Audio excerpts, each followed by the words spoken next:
que lo que yo hice ese día fue lo que habría hecho cualquier persona que se siente pasada a llevar, con la falta de un compromiso, con la falta de respeto, y con lo que justamente significaba que parte de los barrios que están inconclusos es justamente al lado del Canal Santa Marta, y le tuve que encarar, decirle qué va a pasar, porque necesitaba una respuesta.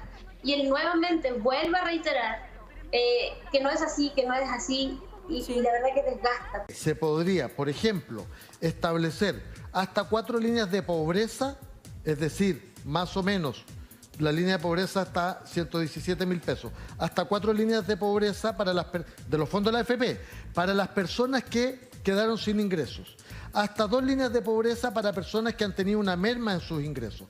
Eso permite que los fondos de la AFP sean voluntarios al retiro, pero a personas que efectivamente acreditan han tenido déficit de ingresos y por un monto determinado que el Estado reembolsa. Pero sería tonto el que no lo retire, ¿no? No, no necesariamente. Porque pero si obvio no que va a ser tonto porque sí que le van a poner que los futuros gobiernos se lo tienen que reponer. Perdona. Sí, habría que ser muy leso, po. La academia, la comunidad científica, por su formación y por los tiempos de respuesta con los que funcionan, son capaces de utilizar información mucho más compleja y de distintas fuentes. A la ciudadanía, yo creo que lo que necesitamos entregarle es en la periodicidad que sea, porque puede ser que no sea posible entregar todos los días y eso está perfecto, y entonces va a haber que entregarla día por medio o 2 veces a la semana, pero lo que hay que entregarle es una cifra proveniente siempre de la misma fuente. Eso yo creo que sería lo más sencillo. Estamos además preparando con todas las precauciones sanitarias posibles y siguiendo dentro de las recomendaciones que nos haga el Comité de Expertos en Pandemia del Ministerio de Salud, preparando un plan para comenzar muy gradualmente, poco a poco, paso a paso, y avanzar en una futura estrategia de desconfinamiento. Los 3 protocolos que tenemos en este momento disponibles es el protocolo para niños hospitalizados, otro protocolo para los niños con condición de trastorno de espectro autista y finalmente el documento para el síndrome multisistémico y entre otros protocolos para autocuidado, manejo de salud mental, etcétera. O sea, la infancia está en nuestra hoja de ruta en este momento. Desde el punto de vista del bolsillo de los hogares, retirar fondos de pensiones le va a significar un costo mayor en el futuro que aceptar un crédito blando. Por tanto, desde el punto de vista, digamos, de las cuentas del almacén, es más conveniente un crédito blando que retirar fondos de pensiones. Segundo, déjeme decirle algo que es muy importante. Lo que se discute en la Cámara de Diputados tiene un retiro mínimo de 35 UFs. Eso significa 1 millón de pesos. Para eso usted tiene que tener un saldo de 10 millones de pesos, el 10%.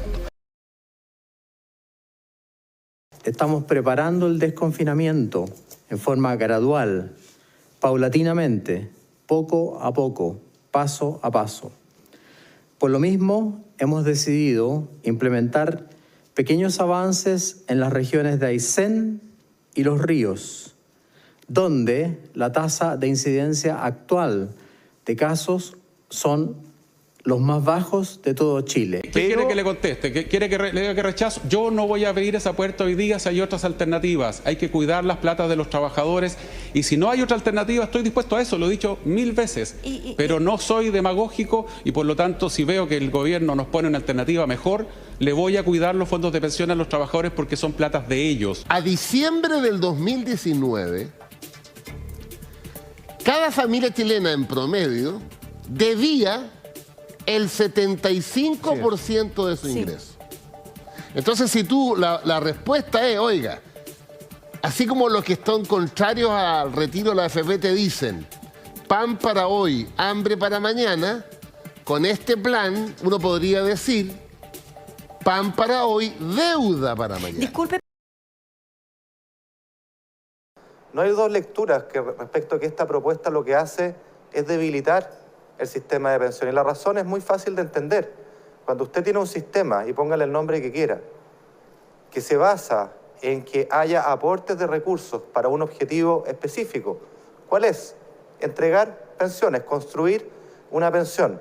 Cuando ese es el objetivo, insisto, independiente del sistema, y usted al mismo tiempo retira esos recursos, retira esos estímulos, lo que está haciendo es debilitar el sistema de pensiones. Bueno, obviamente mi deber como diputado es decirle, ¿sabe qué, ministro? Vaya donde corresponde, que a la sala de la Cámara de Diputados, no delante de los diputados, ¿y por qué lo grabó? Público, delante del país. ¿Usted lo grabó? ¿Él lo grabó o lo grabaron? ¿Cómo fue? Yo no lo grabé, nosotros golpeamos la puerta porque toda la prensa tenía expectación de esta suerte de sorprender a los ministros, y ahí yo no entiendo por qué el ministro sale corriendo como que hubiese sido descubierto en algo impropio, cuando lo que queríamos era que fuera a la sala de la Cámara de Diputados para que contara esta suerte de IFE Plus, o por qué estaba en contra del tema del retiro de las pensiones. No, lo que pasa es que está mintiendo, senadora. Y se lo digo con toda calma. Podría estar equivocada. No.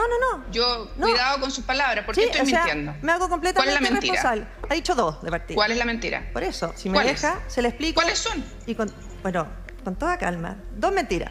Primero, incumplimiento del acuerdo de noviembre. Usted dice que no hubo hechos de violencia después. Perdón, era un acuerdo por la paz. De los parlamentarios, de los y lo que único firmaron. era un acuerdo por la paz. Y después de eso, lo único que uno vio fue que la violencia siguió hasta marzo y que además los parlamentarios acusaron precisamente a las autoridades que están encargadas de ejercer las atribuciones contra la violencia, es decir, amarrarlas de mano.